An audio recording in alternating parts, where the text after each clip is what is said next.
પારડીમાં રખડતા ઢોરને લઈ અકસ્માત સર્જાયો. કોર્ટમાં ફરજ બજાવતા કર્મચારીનું મોત. પારડીમાં રખડતા ઢોરને લઈ ફરી અકસ્માત સર્જાયો છે. આ અકસ્માતમાં બાઇક ચાલક એવા પારડી કોર્ટના કર્મચારીનું મોત નીપજ્યું છે.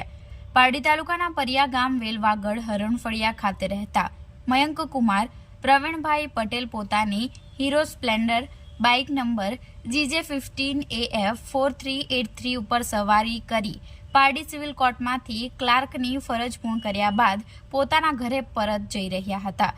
જે દરમિયાન ભેંસલાપાડા પંક ઓટો ગેરેજ પાસે રસ્તા પર અચાનક રખડતું ઢોર આવી જતા બાઇક પરનો કાબુ ગુમાવી મૂકતા અકસ્માત સર્જાયો હતો. જેમાં તેઓ રોડ ઉપર પટકાતા છાતીના ડાબા ભાગે ગંભીર ઈજા પહોંચી હતી. અકસ્માત બાદ તાત્કાલિક 108 એમ્બ્યુલન્સ બોલાવી મયંકને પારડીની મોહનદયાળ હોસ્પિટલમાં ખસેડવામાં આવ્યા હતા, જ્યાં ફરજ પરના ડોક્ટરે તેમની હાલત ગંભીર જણાવતા વધુ સારવાર માટે વલસાડની હિલ ફર્સ્ટ મલ્ટી સ્પેશિયાલિસ્ટ હોસ્પિટલમાં ખસેડ્યા હતા. જોકે સારવાર દરમિયાન જ રાત્રે તેમને મૃત જાહેર કર્યા હતા. મયંકના મૃત્યુથી પરિવારજનોમાં શોકનું મોજું ફેલાઈ ગયું છે. મયંક પટેલ પારડી સિવિલ કોર્ટમાં નોકરી કરતા હતા અને પરિવારનો એકમાત્ર આધાર હતો.